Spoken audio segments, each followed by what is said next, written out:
kaya tayo nagkaroon ng person of interest dahil lahat ng mga na-interview natin ay nagsasabi na siya yung huling kasama nitong si Miss Catherine. Pulis na person of interest sa pagkawala ng beauty queen na si Catherine Camilon, nirelieve na sa pwesto. Palitan ng text messages ng dalawa, nasa kamay na ng mga investigador. So it is important to say that it is likely that they've been kidnapped. As you know, Dalawang Pilipino na nawawala pa sa Israel maaaring dinukot ng Hamas ayon sa Israeli envoy. DFA tiniyak na may ginagawang hakbang para maligtas ang mga ito. Hindi po namin ini-expect na sobrang daming tao. Kaya halos lahat ng bus fully booked na. Ilang biyahe ng bus sa Parañaque Integrated Terminal Exchange fully booked na hanggang October 31. Mahigit 700 special permit inaprubahan ng LTFRB. A good transition. It's actually easier to recall now na ang international flights natin nasa dalawang terminal na lang, 1 and 3. Reassignment ng mga terminal sa NAIA nakatulong upang hindi magsiksikan ang mga pasahero. 87% na on-time performance na itala ng NIAA. Last-minute preparations para sa barangay at sangguniang kabataan elections, magkasani puwersang isinagawa ng Commission on Elections at iba pang ahensya ng pamahalaan.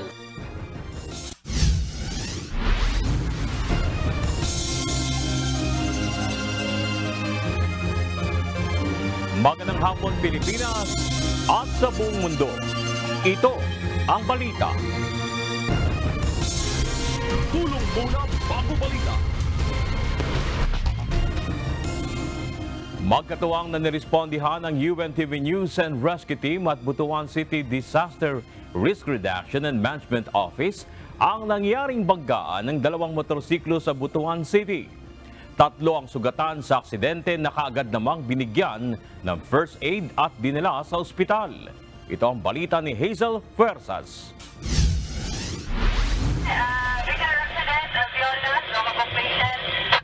Sa status na ma'am? Sir, nag-receive sa status for ang info doon ako po patient, pareho, nagsigda sa kalsada, sir. Sige ko. Sige, kuhain na siya. Kita din. Huwag na ako, bakit sa time.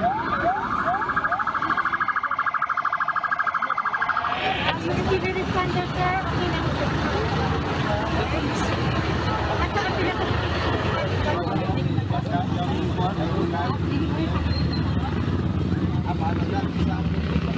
Nadatnan pa ng UNTV News and Rescue Team sa gitna ng kalsada ang 2 sa 3 sugatang lalaki sa nangyaring banggaan ng 2 motorsiklo sa Alviola Kilometer 3, Baan Highway, Butuan City. Kaagad inassess ng UNTV Rescue ang aksidente at binigyan ng paunang lunas ang 2. Gasgas sa iba't ibang bahagi ng katawan ang tinamo ni Jerry Magante na rider ng isang motorsiklo. Samantalang ang angkas nito na si John Christian Epa ay iniinda ang pananakit ng paa. Matapos malapatan ng paunang lunas ang 2, dinala ang mga ito sa Agusan del Norte Provincial Hospital. Kwento ni John Christian, hindi nila napansin ang biglang pagliko ng nakasalpukang motorsiklo. Ikan sa trabaho man pauli na mi. Pag guman na mo close sa store, pag out na mo, ni diretso na may pauli. Sa dihang ni nitabok ragkalit tong motor nga kung dabit mo siguro to. Wala siya naka-signal light. Kusugi yung pagtabok. Tapos wala siya naglingi sa amo, dito siya naglingi sa pikas. Ang Butuan City RMO naman ang magbigay ng first aid sa driver ng nakabanggaan nilang motorsiklo. Pagkatapos ay inihatid din ito sa Butuan Medical Center. Hazel Fuerzas, UNTV News and Rescue. Diyos ang aming sandigan, serbisyong publiko ang aming pinahahalagahan.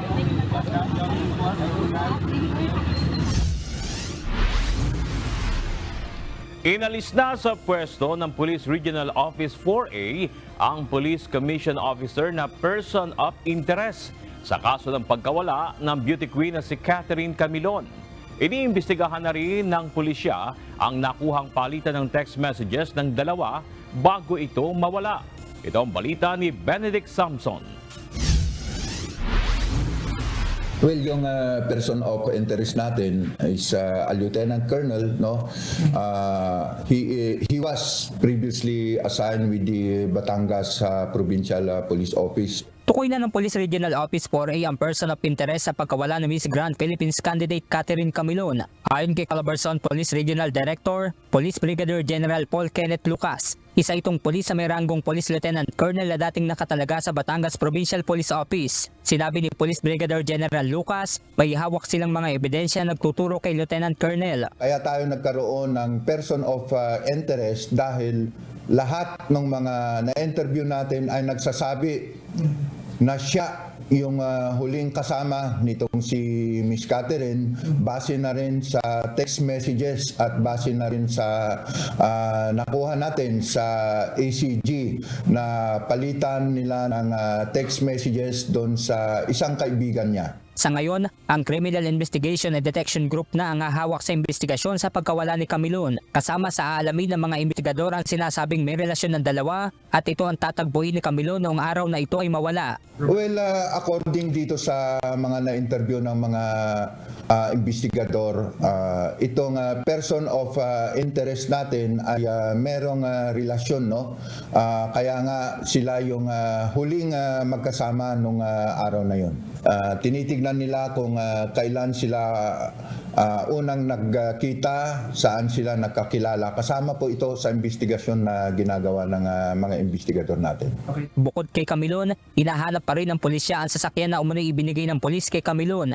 Bukod sa CIDG, magsasagawa rin ang investigasyon ng Regional Internal Affairs Service dahil sa sinasabing mayroong asawa ang pulis. Of course, merong liability dahil nga meron siyang asawa, and the RIAS, yung Regional Internal Affairs Service natin, ay mag-iimbestiga rin para sa admin case nitong POIN natin. Hindi naman kukonsintihin ng pamunuan ng PNP sakaling mapatunayan na may kinalaman ng pulis sa pagkawala ng beauty queen. We will not tolerate any wrongdoings. As you have seen in the past, yung mga police officers na involved, nasasaktan kami. But we have to, although we treat our members as a family member, but it doesn't mean that we have to tolerate kung may kalokohan sila.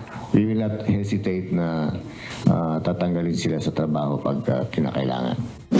Simula noong October 23 ay hawak na ng Calabarzon Police Regional Headquarters Holding Accounting Unit ang Police Commission Officer na itinuturing na person of interest. Si Camilon ay huling nakita sa isang mall sa Lemery, Batangas bago ito mawala noong October 12. Benedict Samson, UNTV News and Rescue. Diyos ang aming sandigan, serbisyo publiko ang aming pinahahalagahan. Ilalagay na sa full alert status simula bukas ang buong puwersa ng Philippine National Police. Ito'y upang masiguro ang maayos na seguridad sa barangay at sangguniang kabataan elections sa Lunes. Ito ang balita ni Lea Ilagan. We are in control, and I am urging the public that sana ibigay yung tiwala ang kapulisan together with the Armed Forces of the Philippines and the Philippine Coast Guard under the COMELEC. Tiwala ng publiko. Ito ang hinihingi ng Philippine National Police sa darating na barangay at sangguniang kabataan election sa Lunes. Ayon kay PNP Chief Police General Benjamin Acorda Jr., nakahanda na silang gawin ang mga nararapat na hakbang upang matiyak na magiging maayos at payapa ang halalan. Simula bukas ng madaling araw, ilalagay na sa pinakamataas na alerto ang pambansang pulisya. I-deploy na rin ang nasa mahigit sa 187,000 na mga pulis sa buong bansa. So with this, pag sinabi nating full alert na ay lahat ng kapulisan, kanya-kanyang role based on their designated role, ay gagawin na yung parte niya. And it will be declared, actually, yung ibang areas nag-declare na, gaya ng sinabi ko kanina sa opening statement ko, it will be under discretion of the ground commander kung gusto niya mas maaga. Tiniyak ni General Acorda na kontrolado nila ang sitwasyon kahit na may nangyaring kaguluhan sa ilang lugar sa bansa, partikular sa BARM at Region 5. Nagdagdag na sila ng 800 tauhan sa Bangsamoro Autonomous Region in Muslim Mindanao at mahigit sa 300 naman sa Abra kung saan mainit ang labanan ng politika. Wala naman silang namomonitor na intense political rivalry sa Metro Manila. Somehow in the area of Metro Manila is yung mga areas natin is not that kumbaga masyadong worrisome. But nevertheless, our RSS, I mean the Reserve Force of the National Headquarters will be replacing naman yung tinanggal natin na personnel from the Regional Mobile Force. So papalitan din natin, but it will come from the NHQ na. Kaya naman, maituturing aniyang payapa sa pangkalahatan ang mga nagdaang araw. In totality, for the threat assessment, except for some shooting incidents na report, especially the areas of Barm and in these Masbate areas, sa pangkalahatan naman po ay tahimik. Andyan po ang ating kapulisan ready to respond. Kasama sa babantayan pa ng PNP ay ang money ban, vote buying at vote selling. While we have our preparations, we also need yung full support ng ating mga kababayan and other civic organizations willing tumulong. And even our friends from the media ay kailangan din. Because your police officers cannot be in all places at one time. So tayo po yung magtutulungan na showcase natin to lahat, hindi lang po kapulisan, kundi tayo bilang Pilipino. Dagdag ni Chief PNP, wala namang namomonitor na banta ang PNP 3 araw bago ang BSKE. Leia Ilagan, UNTV, News and Rescue. Diyos ang amin sandigan, serbisyo publiko ang aming pinahahalagahan. Nakatulong ang terminal reassignment sa mga biyahe ng eroplano sa Ninoy Aquino International Airport upang maiwasan ang pagsisiksikan ng mga pasahero lalo na ngayong long holiday. Ayon sa Manila International Airport Authority, nakakuha rin sila ng pinakamataas na on-time performance sa mga biyahe ng eroplano na nangangahulugang nababawasan na ang delay sa mga flight. Ito ang balita ni JP Nunez. And we can see that we're already in the peak season, diba? We're projecting talaga that starting today, we will expect a surge of passengers. In fact, based on the forward booking, nakikita natin 8 to 10% increase. Mula sa halos 120,000 na daily passengers sa Ninoy Aquino International Airport o NAIA, inaasahan ng Manila International Airport Authority na pwede pa itong umabot sa 130,000 passengers per day ngayong long holiday. Ito'y dahil inaasahan na ang dagsa ng mga pasahero sa domestic flights upang umuwi ng probinsya para makaboto sa barangay at sangguniang kabataan elections. Gayon din ang mga magbabakasyon. Pero sa kabila ng dagsa ng mga pasahero, kumpiyansa ang NIAA na kaya itong i-accommodate ng NAIA.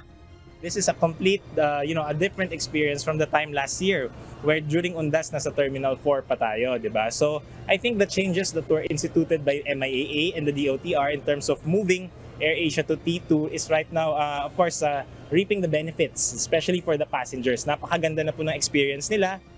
Noong Hulyo, ginawa na lamang exclusive sa domestic flights ang NAIA Terminal 2 at inalis na ang mga international flight. Bukod sa Terminal 2, inilipat na rin sa NAIA Terminal 4 ang ilan pang domestic flights, habang nakatalaga naman sa Terminal 1 at Terminal 3 ang ilang domestic at lahat ng international na biyahe ng mga eroplano. Ayon sa MIAA, unti-unti nang nakakabisado ng mga pasahero ang bagong sistema na layong ma-decongest ang NAIA. It's a good transition. Initially, the passengers, we had to provide for amenities para matransport sila from the old terminal to the new terminal. Pero as of now, upon check-in with the airlines that are affected, including AirAsia, very minimal or actually wala na. It's actually easier to recall now na ang international flights natin nasa 2 terminal na lang, 1 and 3. Kahapon na itala ng MIAA ang pinakamataas na on-time performance na aabot sa 87%. Ito na ang pinakamataas ngayong Oktubre at inaasahan na ito na ang magiging trend sa airport tuwing may long holiday. Nangangahulugan ito na mula sa mahigit 700 mga flights sa NAIA, mayorya sa mga ito ay dumarating sa tamang oras ng arrival at departure at maliit na porsyento na lamang ang nade-delay sa mga flight. Pati yung on-time performance actually kahapon is 87%, no?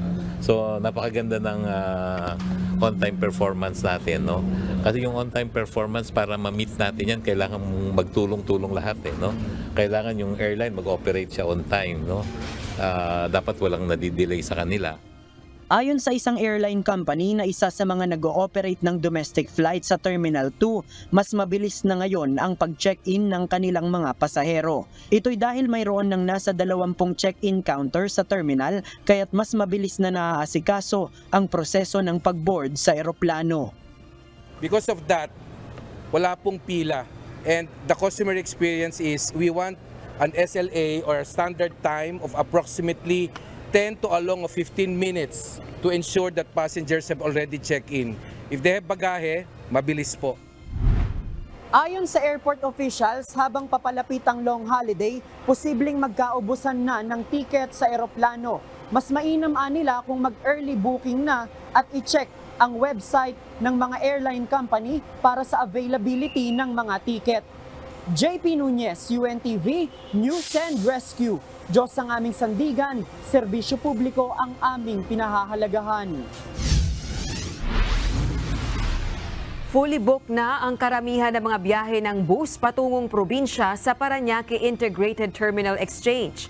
Ang Land Transportation Franchising and Regulatory Board naman nakapag-issue na ng mahigit 700 on-the-spot special permit sa mga bus na nais bumiyahe. Ito ang balita ni Ryan Lacanlale. Hindi po namin ni-expect na sobrang daming tao. Kaya halos lahat ng bus fully booked na. Pero may nakuha kaming ticket, biyahe 5 PM.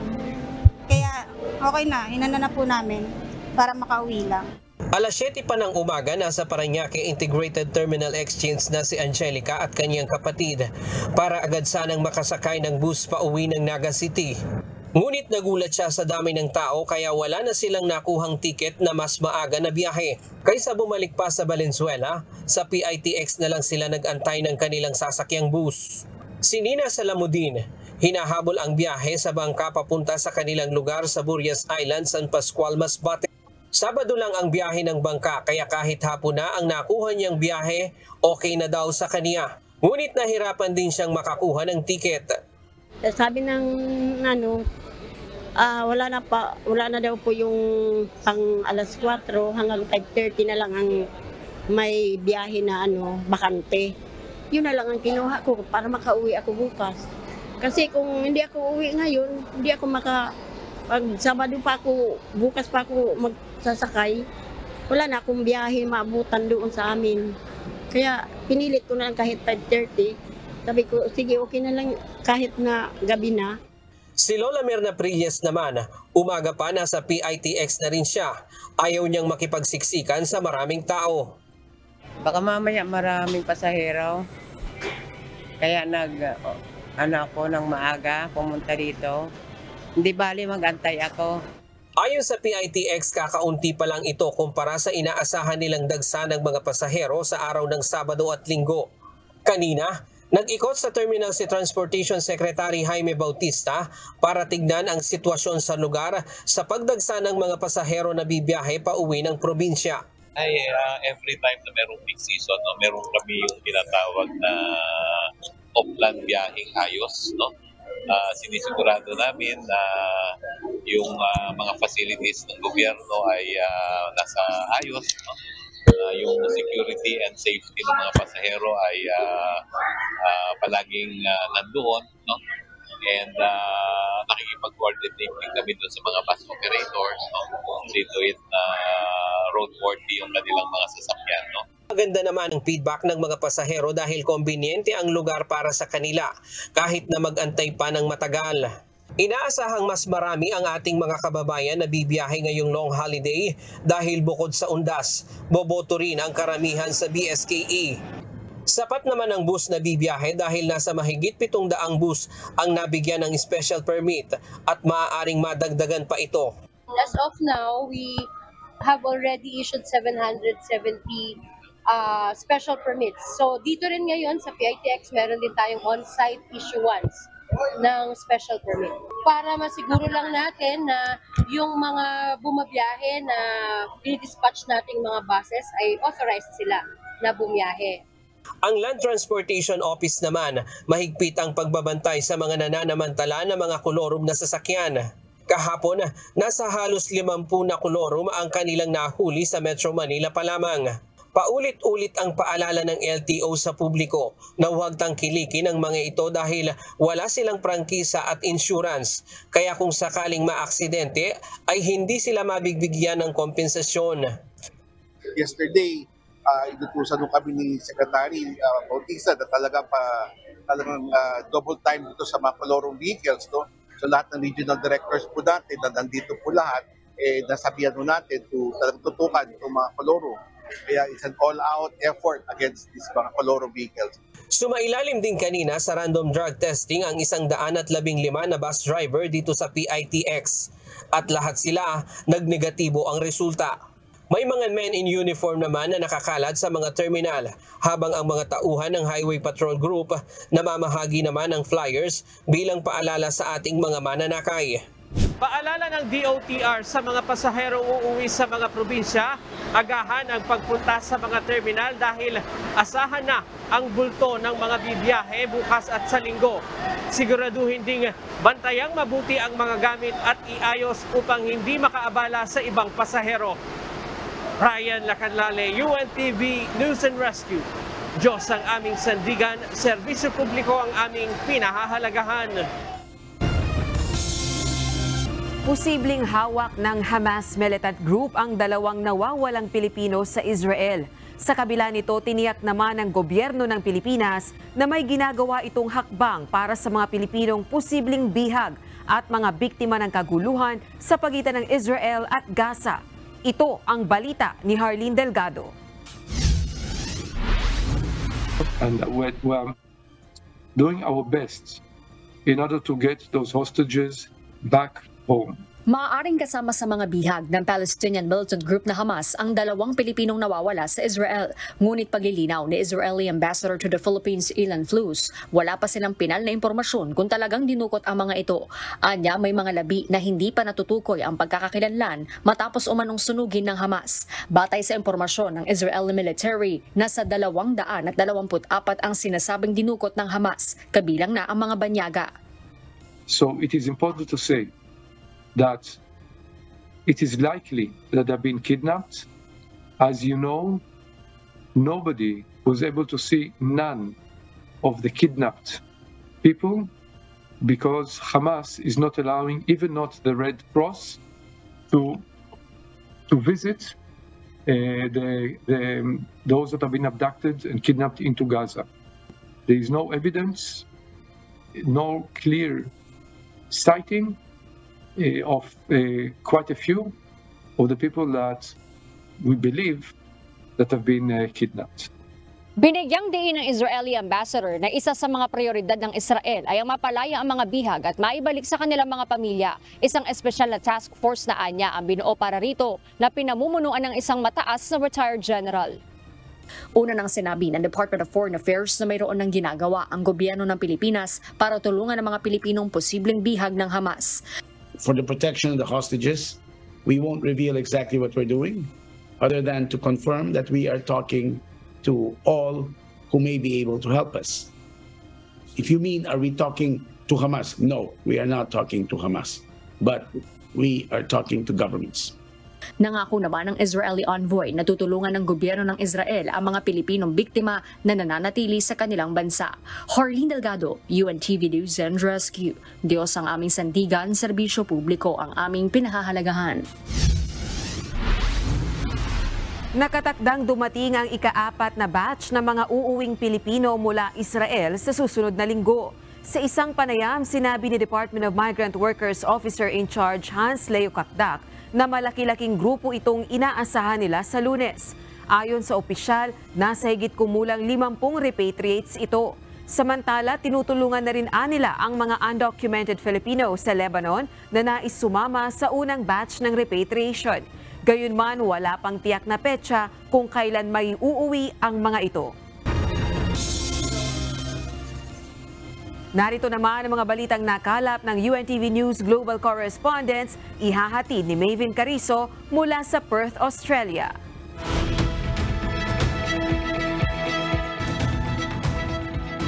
Maven, tulad ng Pilipinas at Amerika, magkaalyadong bansa rin ng Australia at USA. Ano ba ang posisyon ng Australia pagdating sa issue ng harassment ng China sa Pilipinas o sa mga Philippine vessels sa West Philippine Sea? Magandang gabi sa inyo dyan, Rosalie. Ayon sa embahador ng Australia sa Manila na si Hei Kyung-yu, ang Australia ay nababahala sa mga panganib na kilos ng China na nagdulot ng pinsala sa mga sasakyang pandagat ng Pilipinas para rin yung mga pang-aapalang nangyari, kagaya nung doon sa Philippine Resupply Mission. Dagdag pa ni Yu, ang South China Sea ay isang mahalagang international waterway para sa ating lahat. Muli tayong nananawagan, anya, para sa kapayapaan, katatagan, paggalang ng UNCLOS.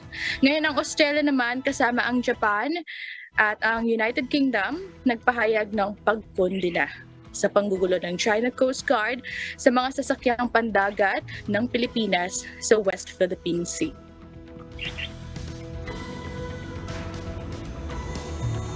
Ipagkaloob mo na ang mga balita sa labas ng Pilipinas. Pinuna ng United Nations ang mahigpit na inspeksyon sa border ng Israel at Gaza. Bunsod ito ng mabagal na pagpasok ng mga humanitarian aid truck sa Gaza Strip upang matulungan ang mga sibilyang naipit sa gera. Ito ang balita ni Azel Kaisip.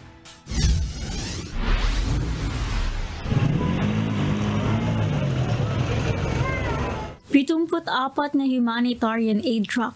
Ito pa lamang umano ang nakapasok na tulong sa Gaza simula nang lumusob ang Hamas militant sa Israel. Dahil dito, kinundina ng United Nations ang sobrang higpit na checkpoint sa Rafah crossing kaya bumabagal ang pagbibigay ng humanitarian aid sa Gaza. Kontrolado ng Egypt ang Rafah crossing border at wala itong border sa Israel. Bago tuluyang sumiklab ang giyera sa pagitan ng Israel at Hamas militants noong October 7, nakapagpapadala umano ang UN sa Gaza ng nasa 500 humanitarian aid truck. Kaya naman pinangungunahan ng Estados Unidos ang pakikipagnegosasyon sa Israel, Egypt at UN upang mapabilis ang proseso nito. We're working on mechanisms to speed up the screening of that aid so more of it can move through the gate and make it to the innocent civilians in Gaza who need it. Ayon naman kay World Food Program o WFP Executive Director Cindy McCain, kailangan ng UN ang ligtas at walang hadlang na akses sa Gaza upang mapakain ang mga naipit sa gera at hindi ito mamatay sa gutom. Dagdag pa nito, bagaman naiintindihan ng ahensya na kinakailangan ang pag-iinspeksyon ng mga laman ng truck, hindi naman ito mga armas o ammunition na palihim na ipinapasok at dapat anya mas madaling makapasok ang pagkain. Azel Kaisip, UNTV News and Rescue. Diyos ang aming sandigan, serbisyo publiko ang aming pinahahalagahan. Naaalarma ang ilang mambabatas sa Estados Unidos dahil sa pagkaantala ng paghahatid ng US Navy ng mga armas sa Taiwan. Hiniling ng mga ito magkaroon ng assessment kung papaano mapapabilis ang negosasyon at produksyon. Ito ang balita ni Daryl Angeles. Nauubos na ang oras upang pigilin ang aksyong militar ng China laban sa Taiwan. Kaya naman kinakailangan na ng Taiwan na mag-impok ng sarili nilang armory. Subalit naaantala ang paghahatid ng mga armas ng US Navy sa Taiwan na siya namang kinwestiyon ng US Congressional Committee araw ng Huwebes, October 26. Ayon sa mga mambabatas, ang bureaucratic delays na ito ng Navy ay humahadlang sa timely production at paghahatid ng mga pangunahing armas sa Taiwan, kabilang ang mga critical na anti-ship missiles. Gayun din, ikinabahala ng komite ang paghina ng produksyon sa loob ng ilang buwan o taon pagkatapos malagdaan ang mga purchasing deals. Nakiusap ang mga opisyal sa Navy na linawin ang mga deadline sa paghahatid ng mga armas, kahilingan para sa mga bids ng mga missiles at magbigay ng mga assessments upang mapabilis ang negosasyon at produksyon. Dahil dito, nagreklamo rin ang Taiwan ng mga nakaraang taon sa mga pagkaantala sa iba pang paghahatid ng mga armas ng US. Nakiusap naman ng Taipei sa Estados Unidos kung maaari magkaroon ng alternate suppliers o allies upang makatulong sa mapagkukuhanan ng mga kagamitan. Daryl Angeles, UNTV News and Rescue. Diyos ang aming sandigan, serbisyo publiko ang aming pinahalagahan. Pumanaw na si dating Chinese Prime Minister Li Keqiang sa edad na 68. Ayon sa state media, namatay si Li habang nagpapahinga sa Shanghai, bunsod ng atake sa puso. Siya ang ikalawang pinakamakapangyarihan sa ruling Chinese Communist Party hanggang sa nagretiro noong 1 taon. Si Li ay minsan na ring nabansagan bilang the country's future leader. Ngunit naungusan lang ni President Xi Jinping na kanyang pinagsilbihan sa loob ng 10 taon. Ipinag-utos ni US President Biden sa Defense Forces na umatake sa mga pasilidad sa Syria. Subalit hindi nanais ng US na ipalawigin pa ang conflict na ito. Ito ang balita ni Rayjan Bolivar. 2 US fighter jet ang umatake sa 2 weapons and ammunition facility sa Syria. Ito ay bilang pagganti sa 19 na beses na pag-atake ng mga Iranian-backed militia sa US at coalition troops sa Iraq at Syria noong nakaraang linggo. Ang 2 pasilidad sa Eastern Syria na binomba ng US military ay sinasabing ginagamit ng Iran Islamic Revolutionary Guard Corps at ang militanteng grupong sinusuportahan nito. Naganap ang airstrike bandang 4:30 kaninang umaga sa Syria gamit ang 2 F-16 fighter jets na may precision munitions. Ayon sa pahayag ni Secretary of Defense Lloyd J. Austin III, 21 US personnel ang nasugatan sa mga ginawang pag-atake ng milisya at hindi papayagan ng US ang ganitong mga aksyon. Banta pa ng Defense Secretary kung hindi titigil ang mga militanteng grupo ng suportado ng Iran na Hezbollah ng Lebanon, Hamas at Islamic Jihad sa pag-atake, hindi magdadalawang isip ang US forces na protektahan ang mga tao nito. Rayjan Bolivar, UNTV News and Rescue. Diyos ang aming sandigan, serbisyo publiko ang aming pinahahalagahan.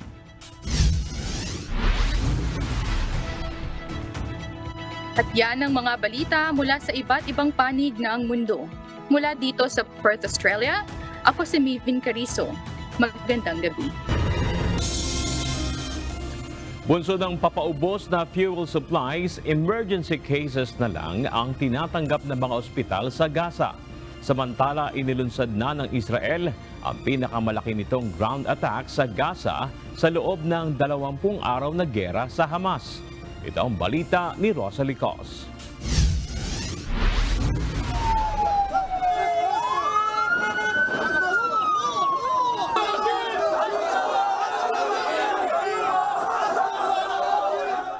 Tuloy-tuloy ang pagtaas ng bilang ng mga taong binabawian ng buhay at nasusugatan dahil sa pambobomba ng Israel sa Gaza Strip bilang pagganti sa sorpresang pag-atake ng Hamas noong October 7.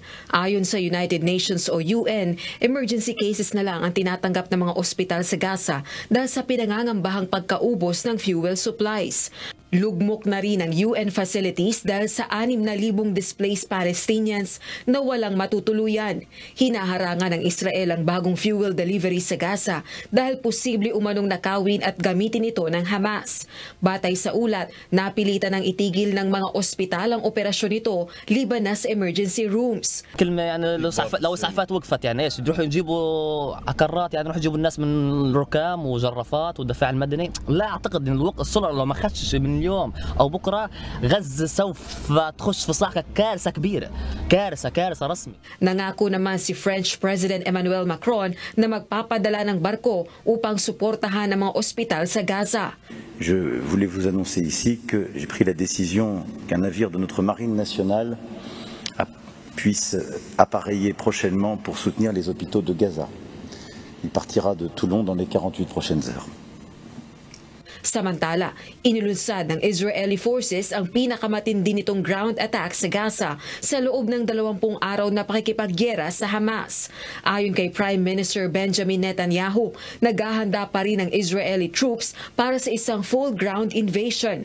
Subalit apela naman ng Estados Unidos at ibang bansa sa Israel, ipagpaliban muna ito sa pangambang sumiklab ang gulo sa ibang bahagi ng Middle East. Rosa Licoz, UNTV News and Rescue. Diyos ang aming sandigan, serbisyo publiko ang aming pinahahalagahan. Pinangunahan ni Pangulong Ferdinand Marcos Jr. ang panunumpa sa tungkulin ng mga bagong promote na General at Flag Officers ng Armed Forces of the Philippines. Bilang Commander-in-Chief, may ibinilin ang Pangulo sa AFP sa gitna ng mga isyu sa pangseguridad sa rehiyon at sa ibang mga bansa. Ito ang balita ni Nel Maribuho.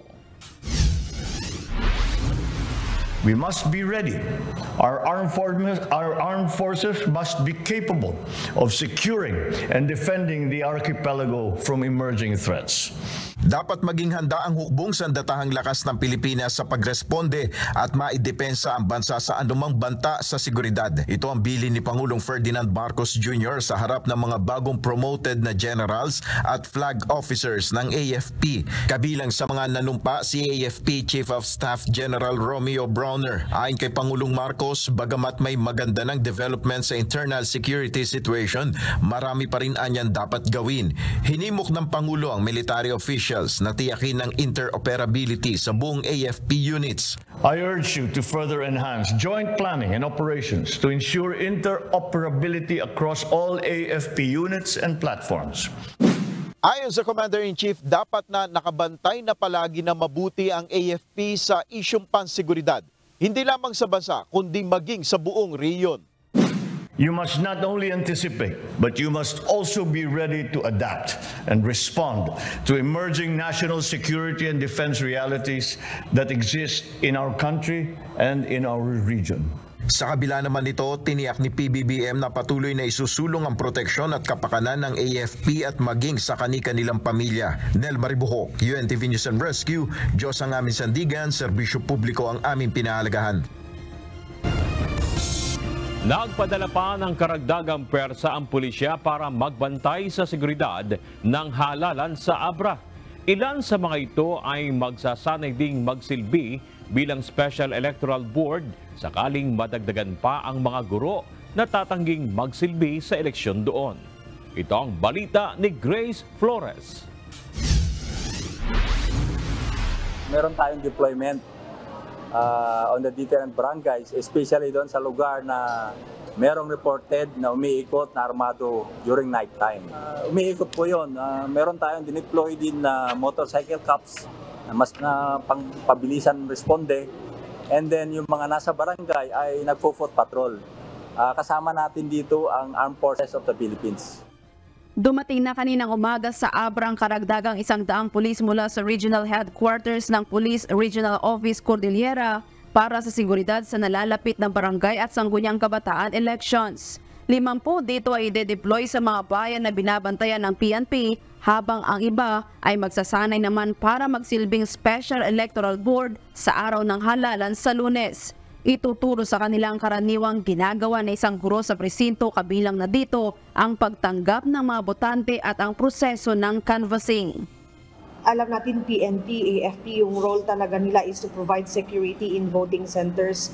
But pursuant to COMELEC Resolution 10924, they can be deputized as special electoral boards. Ibig sabihin, doon sila magsisilbi sa loob ng mga polling places. And then they will serve just like what teachers do. They will serve as chairperson. Sinabi pa ni Atty. Richel sa buong lalawigan ng Abra, ang bayan ng Benguet ang kabisera ng probinsya ang may pinakamaraming bilang ng mga pulis na magsisilbing special electoral boards dahil sa dami ng mga guro na matras bago ang halalan. I guess so. This is enough. At kung sakali man na worst situation na wala, then we will deploy our election assistants, probably, or our election officers. Nahihirapan naman ang mga otoridad na matukoy ang sinasabing armadong grupo ng mga kalalakihan na nag-iikot sa bayan ng Bukay kahapon dahil takot umanong magsalita ang mga residente at hindi basta maberika ang pinadadalang mga video sa kanila. Sa Naga City, handa ng lahat ng mga gagamitin sa pilot run ng early voting ng COMELEC. Lahat ng clustered precincts doon ay magbubukas ng alas 5 ng umaga para mapagsilbihan ang mga botanteng may kapansanan, buntis at matatanda na mga unang pagbobotohin. Advice sa kanila, a day before election, i-prepare na yung listahan ng mga kandidato, fill up na yung list, magawa ng listahan, then alamin na nila ang kanilang mga presinto para sa election day, diretso na sila doon sa presinto, hindi na sila maghanap ng kanilang presinto. Sakaling maging matagumpay ang pilot testing ng early voting, ay posibleng ipatubad na ito sa mga susunod na halalan sa buong bansa.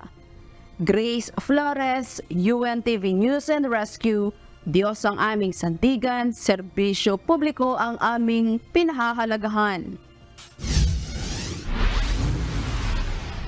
Muling babalik sa probinsya ng Abra ang Commission on Elections sa linggo.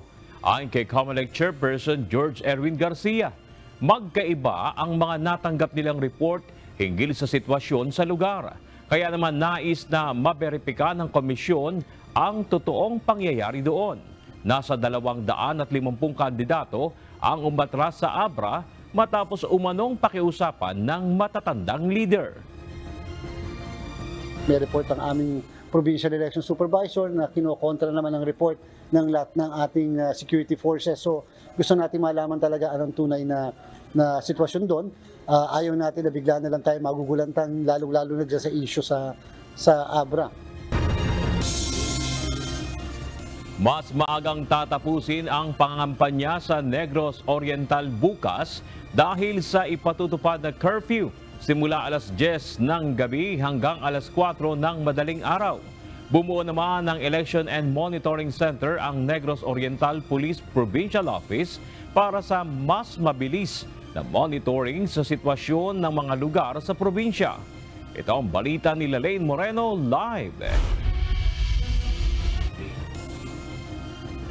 Lalaine, ano ang parusa ng mga kandidatong mahuhuling lumabag?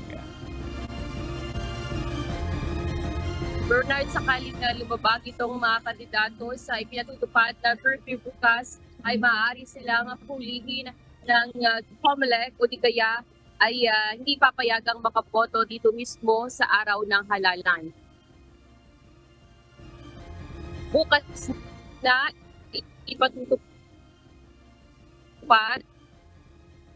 ang 2 araw na province-wide curfew sa buong probinsya ng Negros Oriental. Sa ilalim nito, bawas 10 ng gabi hanggang alas 4 ng madaling araw linggo at 10 p.m. hanggang 4 a.m. ng Sabado. Ito ay upang maiwasan ang karahasan sa pananakot sa mga botante at puro o vote buying bago ang halalan. Ang mga mahuhuling lalabag sa oras ng curfew ay dadalhin sa holding area at pakakawalan lamang sila pagpatak ng alas 5 ng umaga.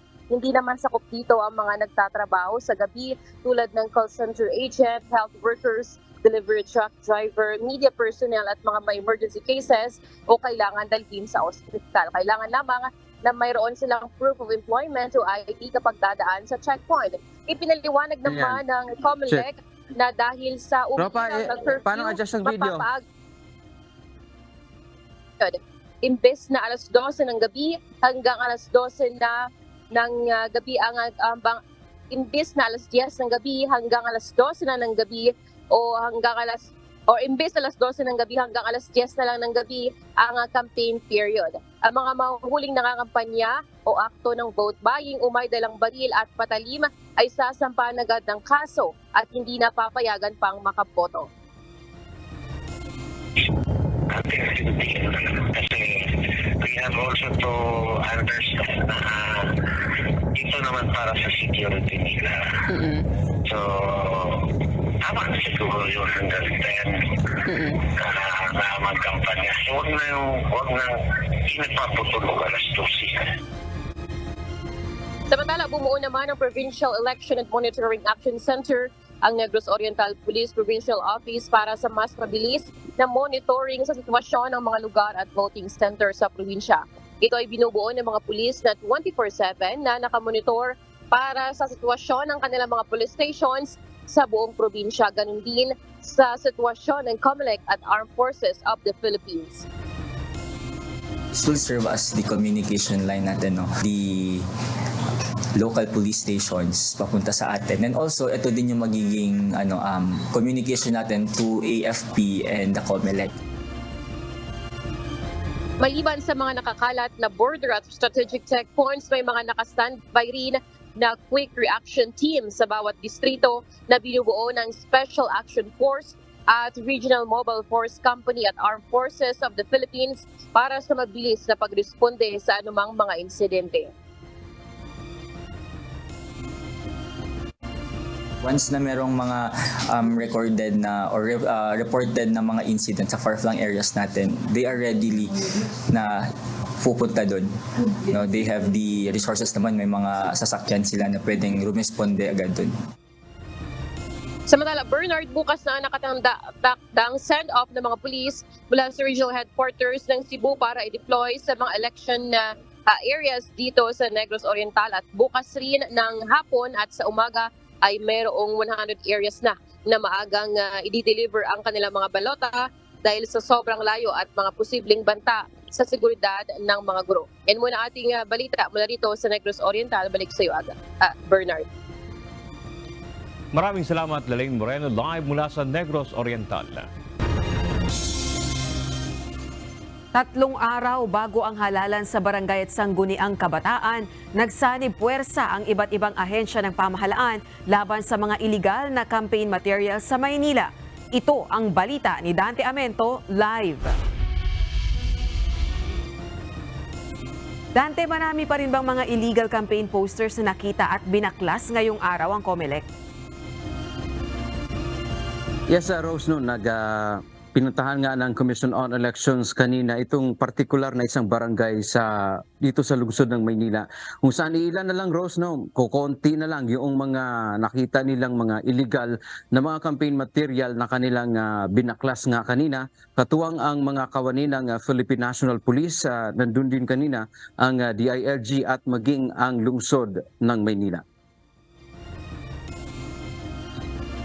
Nais patunayan ng mga otoridad na hindi lamang trabaho ng Commission on Elections o COMELEC ang pagpapatupad ng mga palatuntunan hinggil sa eleksyon. Sama-sama kanina ang COMELEC, Philippine National Police o PNP, Department of the Interior o Local Government o DILG at maging ang lungsod ng Maynila sa pagbabaklas ng mga illegal na campaign poster sa Barangay 128, partikular sa Smoky Mountain sa Maynila. Ayon sa COMELEC, hindi naman ganon karaming paglabag ang kanilang natatanggap hinggil sa pangangampanya. Bukas ay huling araw na ng campaign period, kaya naman umaasa ang COMELEC na iwasan na ng mga kandidato na sila ay lumawag pa kung kailan anya na malapit na iyong halalan, baka sila ay madidiskwalipika. Pakiusap ng komisyon, lalo na sa araw ng linggo, ay maging tahimik na dapat ang mga kandidato dahil ito ay panahon anya ng ating mga kababayan, mga botante na mag-isip kung sino talaga yung kanilang karapat-dapat na gustong iboto. Bawal na rin ang pag-inom at pagbebenta ng alak at sa araw ng linggo naman hanggang sa mismong bawal na ang pagbebenta at pag-inom ng alak sa araw ng linggo at sa mismong araw ng eleksyon sa Lunes. Bukas din na, Rose, ay simula na nitong tinatawag na money ban kung saan ang mga mahuhuling may dalang kalahating milyong piso pataas kasama ang iba pang mga ebidensya tulad ng mga polyetos na nakalagay sa mga sobre. Ang pera ay papalagay ito ng COMELEC na ito ay akto o gawain ng isang vote buying. Walang problema kung mag-withdraw ka sa bangko. Basta treasurer ka o meron kang kadahilanan. Pero kung may dala-dala kang 500,000 pesos plus other evidence, katulad ng mga sample ballots, ipipresume namin yan na engage sa vote buying. Samantala, Rose, babala naman ni DILG Secretary Benjamin Abalos Jr. sa mga LGU official na posibleng masasangkot sa vote buying ay tiyak na sila ay mananagot sa batas. Kasong election offense ang kanilang kahaharapin. Maaari silang tuluyan din na hindi na makakatakbo sa gobyerno at mawala na rin ang karapatan na sila ay bumoto. At kung meron man na kasamang politiko o kung sino pa mang kasamang bumili ng boto, sisiguraduhin namin sa DILG talagang ito'y hindi lamang madidimadama kung anong sinasabi ng batas, full force of the law ay i-apply po namin.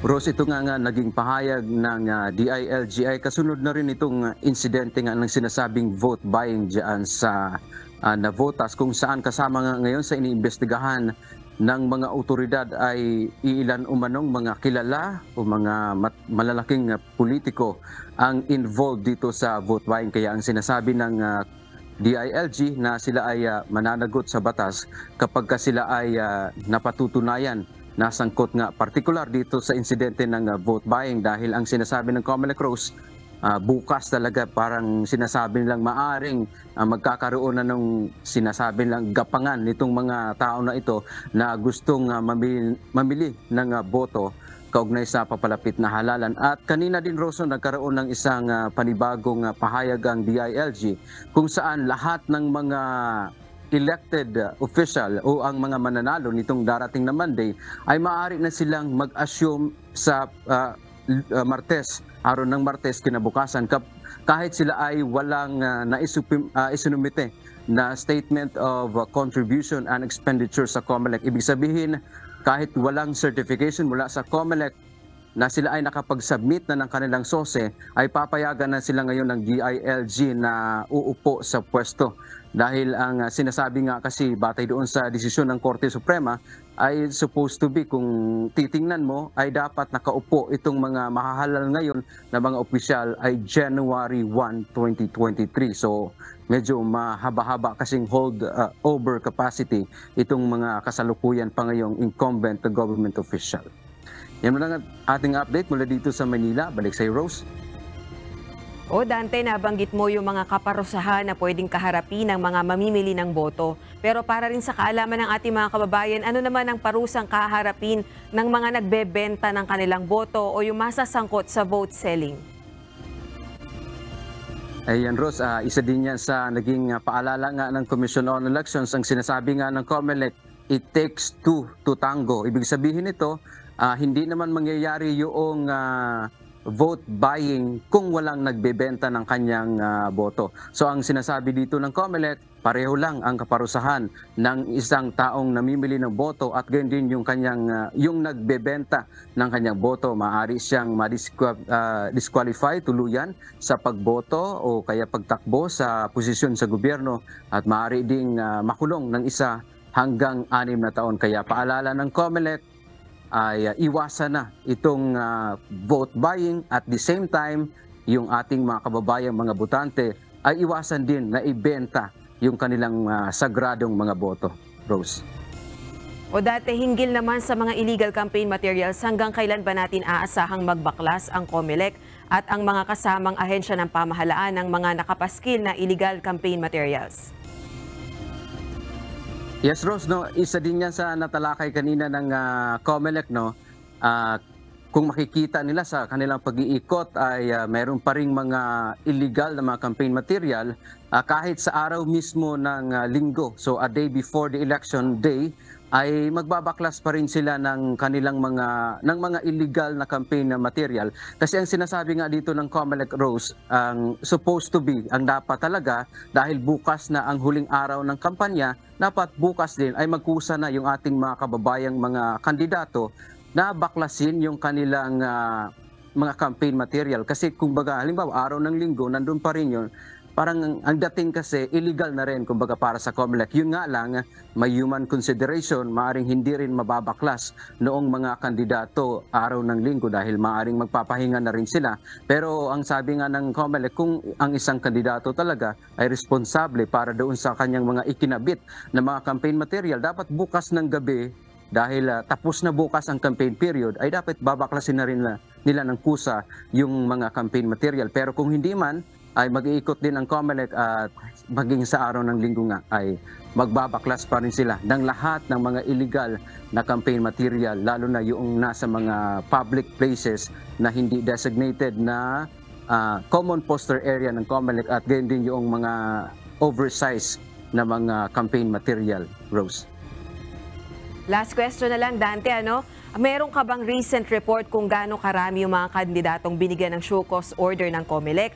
At kung halimbawa ako ay isang kandidato at nakatanggap ako ng show cause order, nanalo ako sa eleksyon sa Lunes, kasama ba ako sa maipoproclaim sa Tuesday o pwede na ba akong gumanap ng tungkulin ko sa Tuesday pagkatapos ng halalan? Ayan.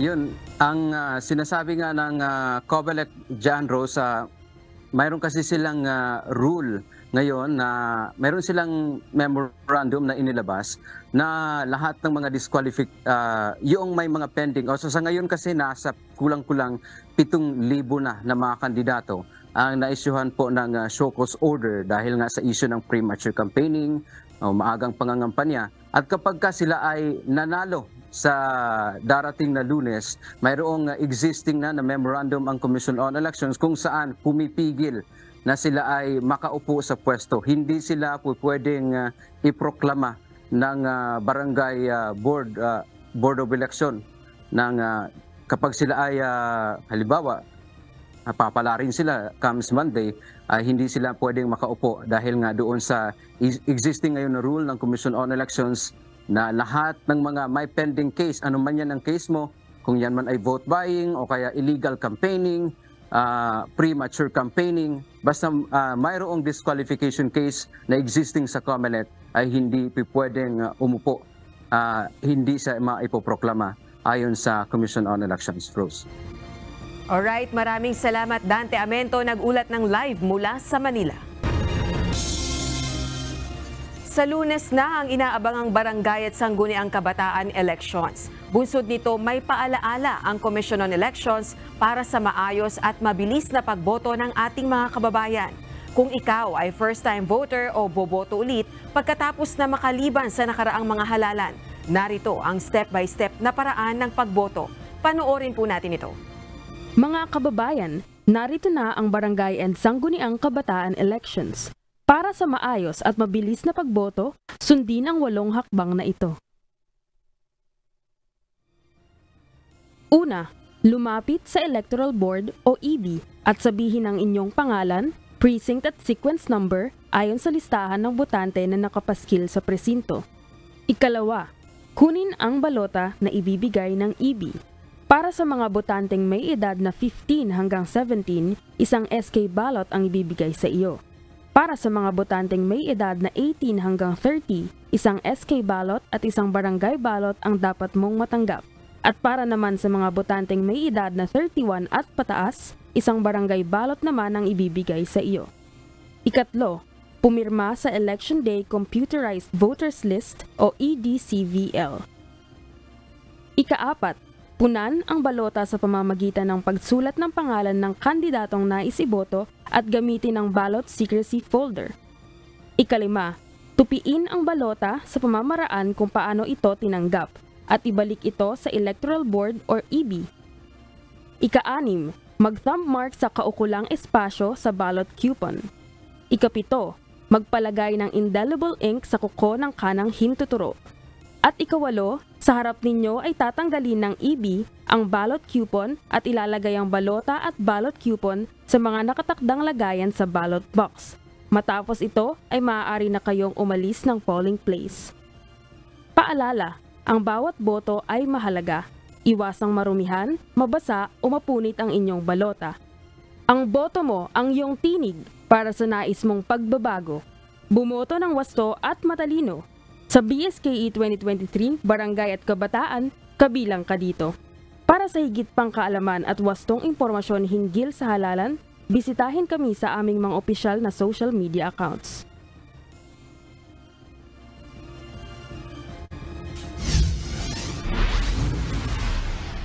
Nagsimula ng maranasan ngayong hapon ang mabigat na trapiko sa North Luzon Expressway, partikular sa Balintawak Toll Plaza. Malaking abala rin sa mga motorista ang naranasang pag-ulan, lalo na't para sa mga nagpapakabit at nagpapaload ng RFID ngayon, ipinatutupad ang dry run ng 100% cashless transaction sa NLEX.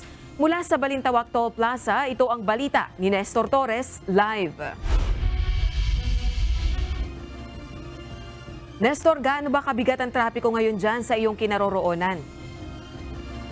Magandang gabi, Rosalie. Dito sa lugar ng Balintawak Toll Plaza, kapansin-pansin na mabagal yung usad ng mga sasakyan at kung saan dito nga ay mahaba ang pila ng mga sasakyan at 17 toll lanes dito ay aabot ng nasa kalahating kilometro ngayon ang daloy ng trapiko dito sa Balintawak. Bandang alas 3 ng hapon nang magsimula ng mag-usad pagong ang daloy ng trapiko dito sa Balintawak Toll Plaza at kahabaan ng North Luzon Expressway na pinalala pa ng malakas na buhos ng ulan. Hindi bababa sa 1 kilometro ang haba ng pila mula sa Balintawak hanggang Valenzuela at May Kawayan, Bulacan. Ayon kay NLEX Traffic Manager Robin Ignacio, dahil umpisa na ngayon ng holiday rush, tinatayang nasa 350,000 na motorista ang maglalakbay ngayon sa NLEX hanggang sa susunod na araw. Tuloy nang tumaas yung dumadami yung ating mga motoristang pumapasok dito sa Balintawak. So kagaya ng inaasahan po natin, ngayong hapon talaga marami na po yung ating mga kababayang bumabiyahe. At expectation nga po natin, umpisa po today hanggang November 6. Yun, marami po tayo mga bibiyaheng mga kababayan. Isa rin sa problema ngayon ng mga motorista sa pila sa Balintawak Toll Plaza ay ang 4 na RFID lane kung saan marami ang nagpapa-install at nagpapa-load ng RFID at nagbabayad ng cash. Paliwanag ng NLEX Management, tinanggal na nila ang cash lane at puro RFID lane na lahat dito sa NLEX para maipatupad na sa hinaharap ang 100% cashless transaction sa NLEX at STX. 100% RFID, pero ngayong October 25, lahat na po ng toll plazas natin ng NLEX at saka STX naka-dry run na ng 100% RFID. Pero yung mga magbabayad ng cash, nakakapasok pa naman po. Meron lang identified lanes ngayon na kung saan sila pwedeng pumasok, magbayad ng cash, pero nire-require na po sila na kabitan ng RFID. Samantala sa buong maghapon naman, dagsabi ng pila sa customer service ng Balintawak Toll Plaza. Sina Carl Requinto at Cheryl Julia. Halos kalahating oras na naghintay sa pila para makabitan sila ng RFID yung kanilang mga sasakyan. Mahirap. Sobrang hirap. Pahirap po yung ganito. Na hindi na po narinig to. Kahit saan po kang pumunta, ayaw na talaga niya. So kailangan po talagang palitan. Parang ini-implement na din nila yung cashless na talaga eh. Iwas hassle na din siguro sa mga motorista na dumadaan ng NLEX para diretso-diretso po. Samantala, pinatupad naman ang NLEX Management ang Safe Trip Mo Sagot Ko program ngayong araw. Sakop nito ang pre-towing sa lahat ng Class 1 vehicle. Magsisimula ito ngayon, October 27, alas 6 ng umaga hanggang alas 6 ng umaga ng araw ng Linggo, October 29. Uumpisahan uli sa October 31 hanggang November 2 at November 4 hanggang November 6 sa magkakapareho ring oras. Samantala, sa pagbabantay naman ng NLEX Management, wala namang record sila na nagkaroon ng major accident sa expressway. Paalala ng NLEX Management sa mga motorista, ugaliing mag-check ng blow bag o brakes, light, oil, water, battery, air at gasoline. Sakali namang hinaantok, ay makabubuting magpahinga sa mga gasoline station. Sa ngayon, nagtalaga ang NLEX Management ng nasa 100 patrol personnel sa expressway at maaari namang tumawag sa NLEX hotline na 0235 sa NLEX sakaling magkaaberya sa kalsada. Rosalie, sa kasalukuyan nga ay dito sa lugar na 4 na installation site ng RFID ang pwedeng magpakabit yung mga wala pa ring RFID sa ngayon. Pero nagiging problema ngayon nila ay marami pa rin mga motorista nga ay gusto pa rin nilang magpa-install at yung iba naman ay nagre-replace ng kanilang RFID dahil hindi nababasa nga yung kanilang RFID. At yan mo live mula dito sa Balintawak. Balik sa iyo, Rosalie. Maraming salamat, Nestor Torres, nagulat ng live mula sa Balintawak Toll Plaza.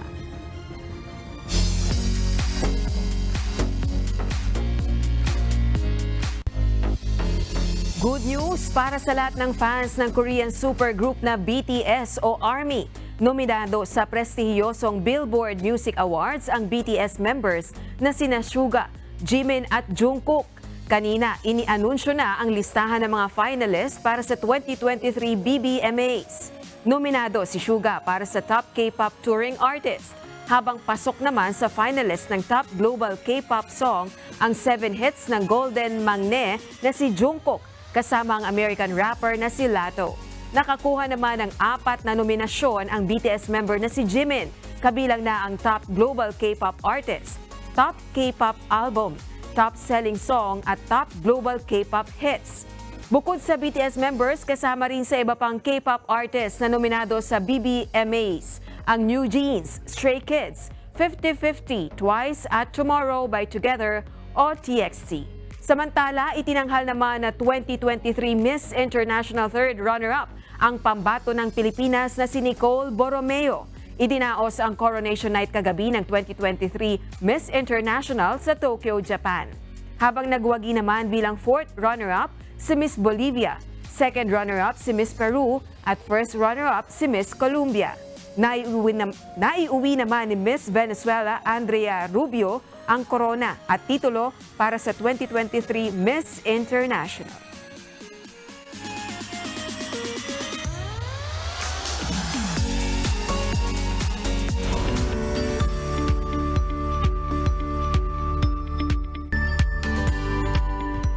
Matapos ang Honda Goldwing test ride ni Kuya Daniel last Sunday, dream test ride naman ng owner nito sa Ducati V4 Pikes Peak ang napagbigyan. At naging paghahanda ng isang guest rider sa transition niya sa big bike gamit ang BMW F900R. Yan ang mga abangan ngayong linggo sa Manibela. Ito ang balita ni Brian Evangelista.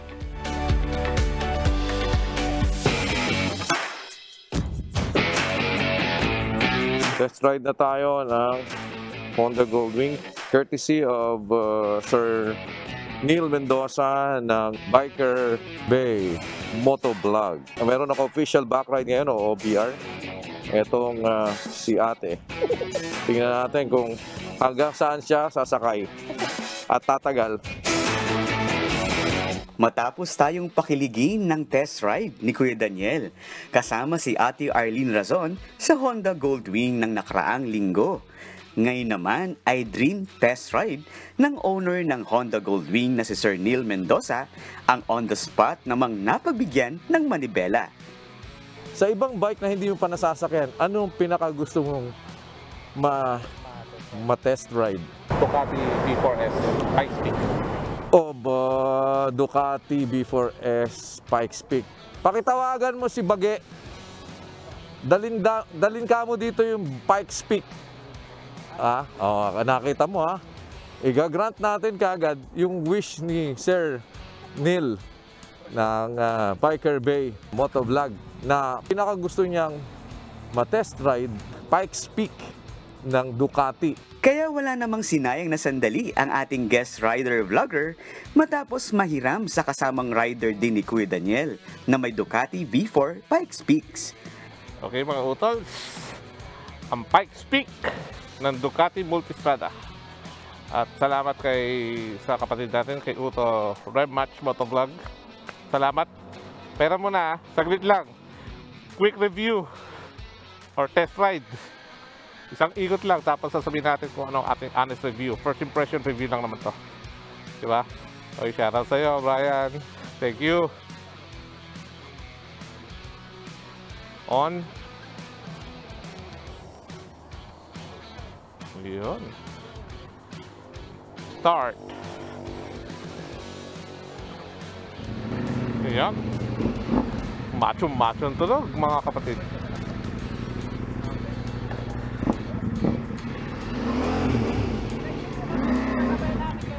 Ha? Tatabayan po namin kaya Sige, sige.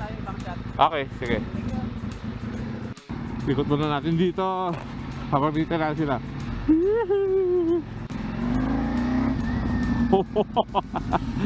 Wow.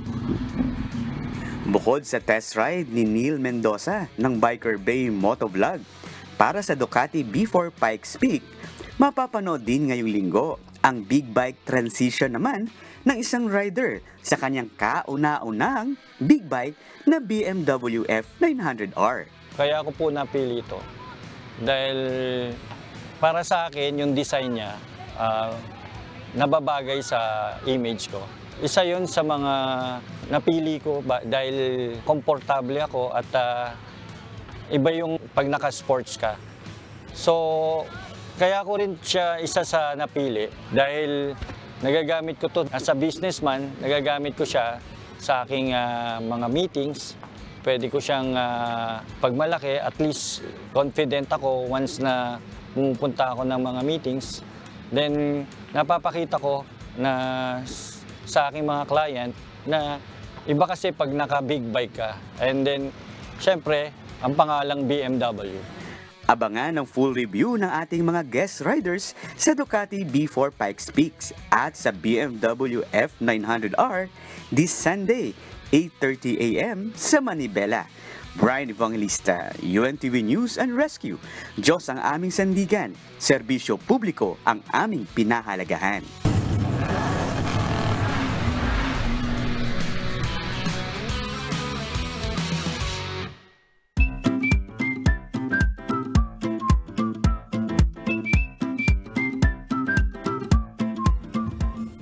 Ito na, Rosalie, ang pinakahintay ng ilasaan ng ating mga netizens, mga viewers, ang mga pag-shoutout sa ating mga kausi na sina Adrian on TV, Nihan Mendez, at magandang gabi po kay Mary Rose Francisco.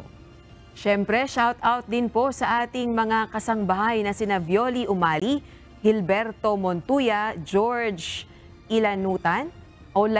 George Lanutan. Ayan, hello po sa inyo. At narito naman ang mga isyong dapat abangan mamaya sa Y News. The Department of Foreign Affairs assures that they are taking steps to ensure the safety of Filipino citizens who may find themselves caught in the midst of the turmoil between Israel and Gaza. Iran issues a stern warning to the United States, expressing concern over the ongoing mass killings in Gaza. What is Iran's stance on the ongoing conflict in Gaza, and how has it expressed its concerns regarding the role of the United States? You will want to hear it. Plus, 3 of the youngest ever Chinese astronauts embark on a 6-month mission as they head towards the Tiangong space station. It's all coming up tonight. Discover the reasons behind the stories on Y News 8:30 p.m. only here on UNTV News and Rescue.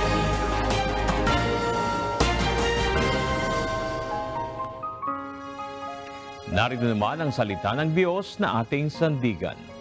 Mula sa aklat ng Juan, Kapitulo 4, versikulo 34, na nagsasabi, sinabi sa kanila ni Jesus, ang pagkain ko ay ang aking gawin, ang kalooban ng sa akin ay nagsugo, at tapusin ang kanyang gawa.